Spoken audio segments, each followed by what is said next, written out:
Hi, I'm David Baldacci, and I'm the author of 25 novels, including my very latest, The 39 Clues, Day of Doom. And today I'll be your guide on a virtual field trip to one of the most famous museums in the world, the Smithsonian's National Museum of American History, here in our nation's capital, Washington, D.C. Many of you already know that the 39 Clues is the story of the Cahill family, the most powerful family the world has ever known. The books chronicle the adventures of two siblings, Amy and Dan Cahill, in their worldwide quest for the 39 Clues. Although the story is fiction, it draws upon real history. In fact, the Cahill story takes place during some of history's greatest moments. One of the things we'll discover together today is that history shows us that the real people who came before us have a story to tell. And, like Amy and Dan, if we dig a little deeper, we may be surprised at what we find. Museums like the Smithsonian's National Museum of American History are like large adventure novels, waiting to be opened for us to discover the messages that our ancestors left for us, both expected and unexpected. That's why our good friends here at the Smithsonian believe that history is seriously amazing. So today, just like Amy and Dan Cahill, we're on a seriously amazing mission to explore some of history's great stories. We're going to go behind the scenes to meet museum curators who will take us back in time, where we'll learn about some fascinating moments in our country's history. And listen closely, because at each stop along the way, I'm going to ask a question about an important moment in history. Now, since we're about to go on a journey together through this museum, I thought this was a fitting place to start. Behind me is the John Bull locomotive, which dates back to 1831. That makes it one of the very first steam locomotives in the United States. It was part of the steam revolution that thrust America into the industrial age. And steam locomotives were key to America's westward expansion. But more than 25 years before the John Bull locomotive and train travel as we know today even existed, a pair of explorers set out on one of the most important journeys in history. Those explorers were Meriwether Lewis and William Clark. In my book, Day of Doom, Amy and Dan Cahill's journey takes them to this very same museum in search of the compass used by Lewis and Clark. And to tell us more about that compass, I want to bring out our first curator, Harry Rubenstein, a curator in the Division of Political History. Harry, hi. How are you? Oh, doing great. Thanks for coming. Thank you for having us. Harry, I'm not sure everyone watching knows exactly what a curator does. Can you enlighten us? Sure. Curators here at the Smithsonian Institution are largely responsible for the collections. We oversee how they're stored, we study the individual objects, we add other material to the collections, and then through our research and our study, we produce things like exhibitions and books that share this information with the public. Now let's talk about Lewis and Clark. Lewis's first name, was it really Meriwether? Yes. And he was Thomas Jefferson's secretary, and Jefferson assigned him the task of overseeing this project.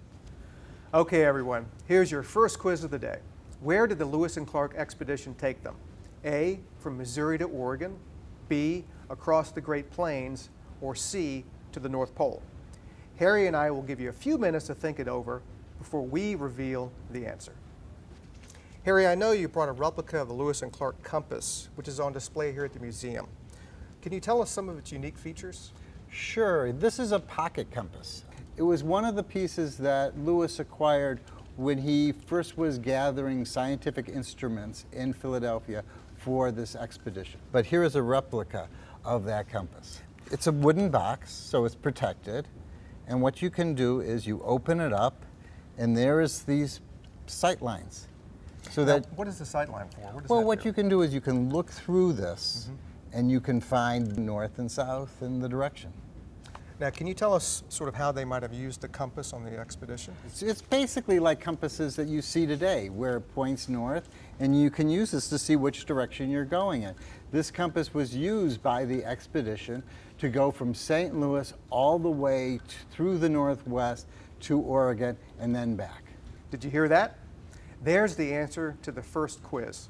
The Lewis and Clark expedition took them from Missouri to the Oregon coast. Now, is it true that there are numbers inscribed on the bottom of the compass, and are they part of a hidden message, and what does it tell us?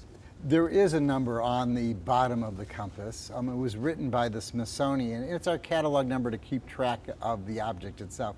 It's not like the hidden message in your book. Now, can you tell us why it's so important for the museum to preserve a compass like this? Having these objects really, I think, bring history to life. You know, unlike other forms of, books and movies about historical events, these are the real objects. And I think it sort of turns the mythic into a tangible reality. Now, can I ask a favor? Sure. Can I borrow the compass for the rest of my journey here? Absolutely. I do not want to get us lost. Okay. This will come in handy on our adventure, especially as we head behind the scenes where visitors rarely get to go.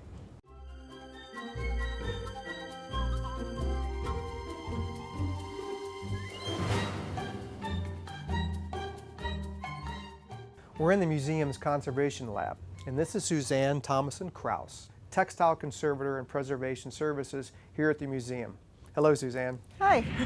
Now, Suzanne, can you tell us more about this lab and what the role of a conservator is? Well, this is the main lab for doing textiles and costumes in the museum, and what a conservator does is ensure that the textiles and costumes remain for many generations so people can enjoy them. And some of the equipment that you see around here are special water systems that allow us to safely wash textiles. We have solvent hoses that extract the solvent so we can safely use chemicals in the space. We have lots of large tables to hold our very large artifacts such as this flag. What is this project? This is actually the headquarters flag for William Tecumseh Sherman from the 1880s, and it came to us from his daughter, and at the time she said it was in rather bad shape, and I think that was an understatement. We probably have thousands of little tiny pieces at this point, and we're putting it all back together again. And as I think you can see, the embroidery on the flag is really magnificent, but light has taken a toll on all the silk behind it. So you're the person who makes people wear those little white gloves when they touch historical objects. Oh, we do for metals especially, and sometimes we even have people wear plastic gloves. But for something like this, you really have to have the tactile sensation of your fingertips to be able to fit all the little pieces together. Now, everyone knows about the Star-Spangled Banner, certainly the modern-day flag, but can you tell us a little bit more of its origins? The Star-Spangled Banner was actually the garrison flag that was used at Fort McHenry during the War of 1812.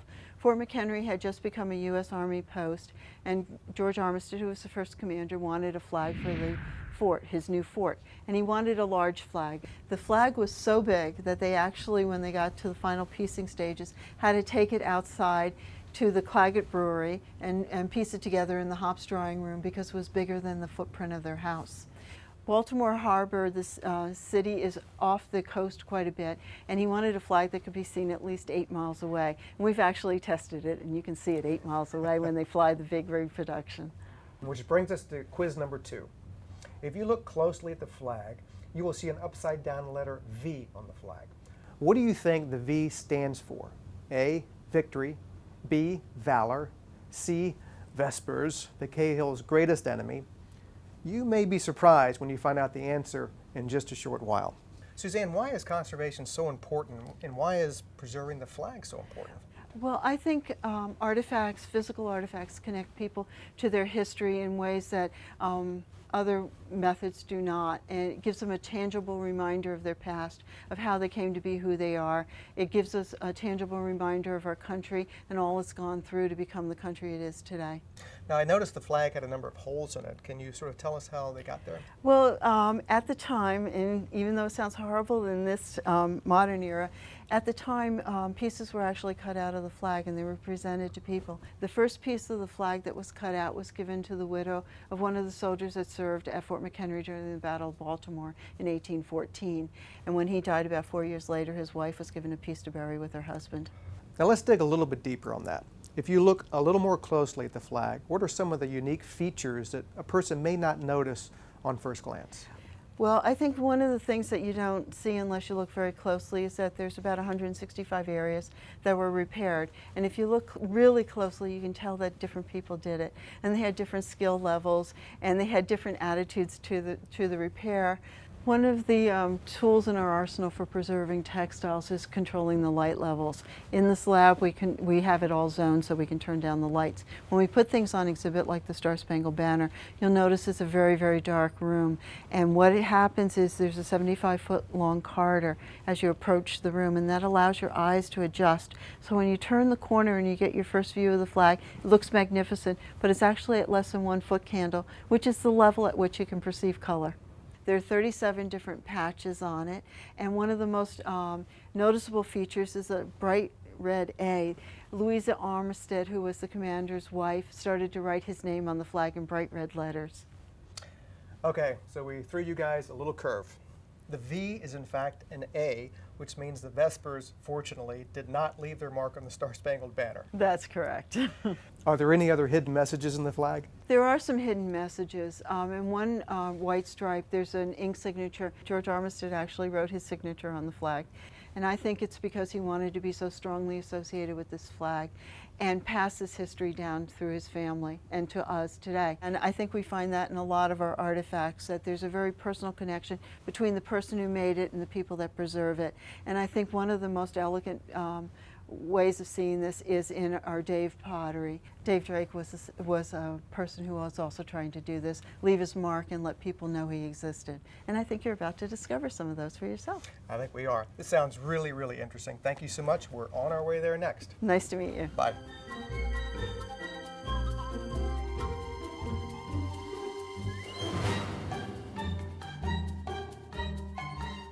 Bonnie?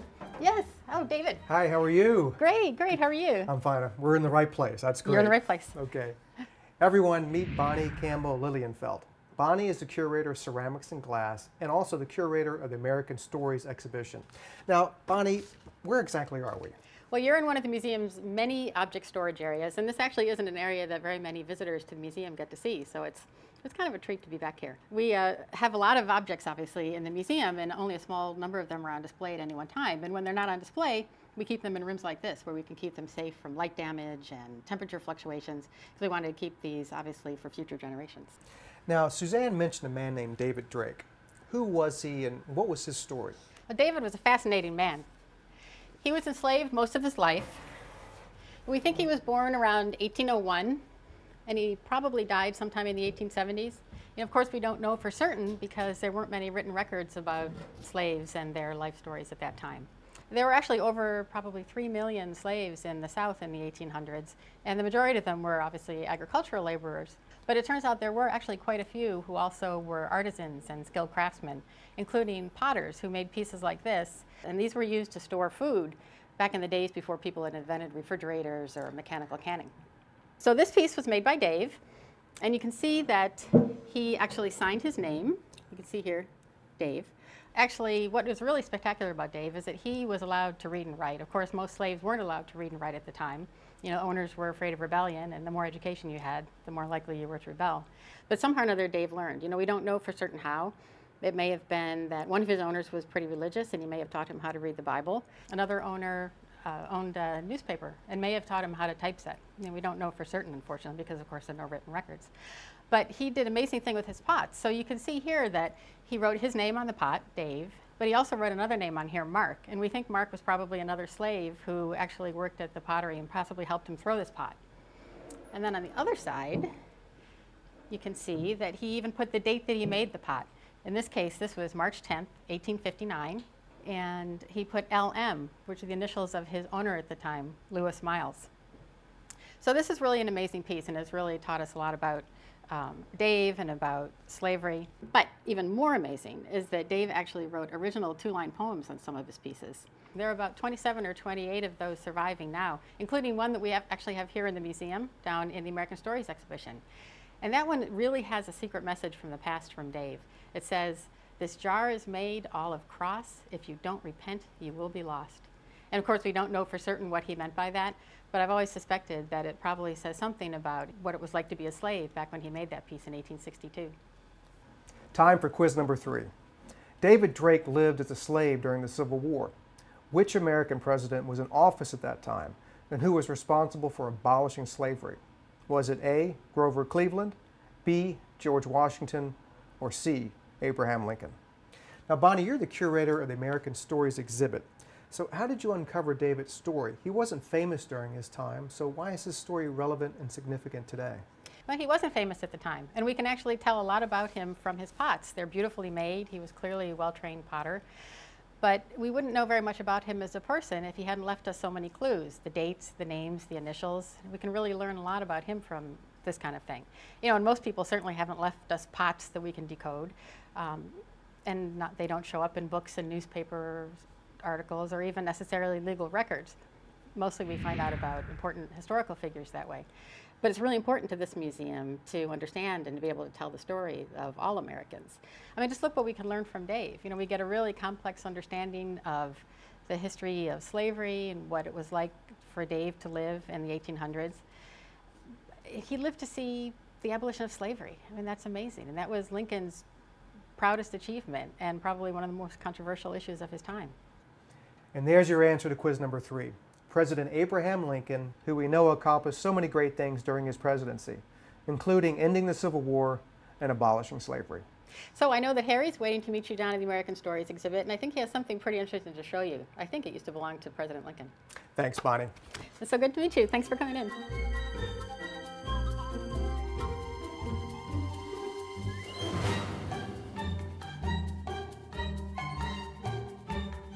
Hey, Well, Harry, hi. it's so nice to see you again. Yes, I hope the compass was useful. And what did you learn on your journeys through the museum? I guess first and foremost, this museum brings history to life. And there are so many great artifacts and the people behind the artifacts. It sort of tells us a story of those who have come before us. I guess I'm beginning to understand how history connects people together. It's really interesting to see how these stories about David Drake or Abraham Lincoln and then more modern figures in our history like Martin Luther King are all tied together in this national narrative. And we're not done yet because you have one last object to show us. I understand it has some mystery to it. Isn't that right? Yes, and this is one of my favorite objects in the entire Smithsonian collection. It's Abraham Lincoln's pocket watch, which is just right over there. And now for our final quiz of the day. What document was President Lincoln instrumental in getting passed into law that finally abolished slavery?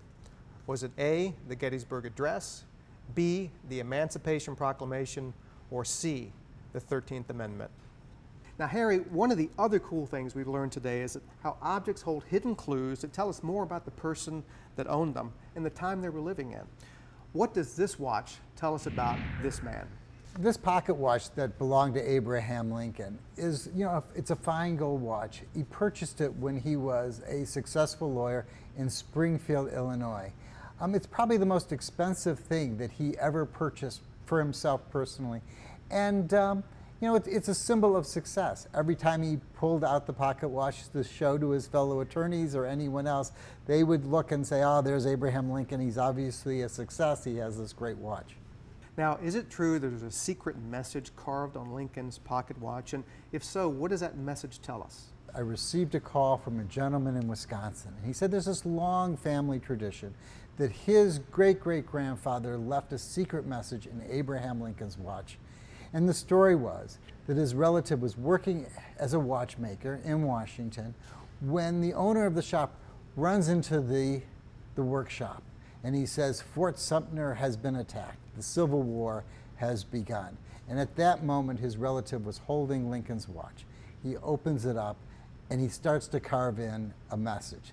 And it says, on this day, Fort Sumter was attacked. Thank God we have a government. And then he closes it up. Many years later, when we heard the story, we had to find out if it was true. And so we opened up the watch, and actually there were 3 messages. There was that message. Along with that, another watchmaker had left his name in Lincoln's watch. And then a third person wrote the name Jeff Davis, the president of the Confederacy. Lincoln never knew about the messages in his pocket watch, carried them throughout his life. And we only discovered this many years later. Now, are there any photographs of President Lincoln actually wearing the watch? Well, you don't see the watch, but we can see the chain in a number of images. And this was Lincoln's favorite watch, and he probably wore it when he went to Gettysburg to deliver the Gettysburg Address, when he signed the Emancipation Proclamation, and when he learned that Congress had passed the 13th Amendment ending slavery. And there's our answer to today's final quiz. The 13th Amendment was adopted on December 6, 1865, officially ending the institution of slavery. For those of you who thought it might be the Emancipation Proclamation, that was an order issued by President Lincoln over 150 years ago on January 1, 1863, during the Civil War that proclaimed all slaves in the Confederate territory to be free. But it wasn't law until the 13th Amendment was passed almost 2 years later. Harry, I know this museum has so many more stories to tell, but unfortunately we're out of time. But I want to thank you for spending your time with us today, and please thank Suzanne and Bonnie as well. I will, and thanks so much for coming, and please come back again. Definitely will. Today's mission may be over. There's always time to learn new things about history. There will always be new mysteries to solve, and there's so much to explore and discover.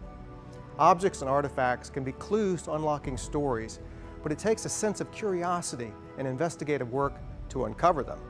And a great place to start is in a book series like The 39 Clues, or in a museum like the Smithsonian's National Museum of American History. Exploring the past isn't just something you can do in books and museums. Here's what I'd like you to do. I want you to use what you've learned here today to become your own historian. Participate in your own history. Investigate your family through old photos, letters, and family trees. Dive into your local history by visiting the library and reading old newspapers, learning about important figures from your town's past. Pay attention to the impact these people from that past have made on your life today. And keep a journal with details of what you discover along the way. Who knows what hidden mysteries you'll discover. You can visit this extraordinary museum and others in the Smithsonian family in person right here in our nation's capital, or online at americanhistory.si.edu. And you can dive into history with Amy and Dan Cahill with the 39 Clues and my book, Day of Doom. For more about the 39 Clues, check out 39clues.com.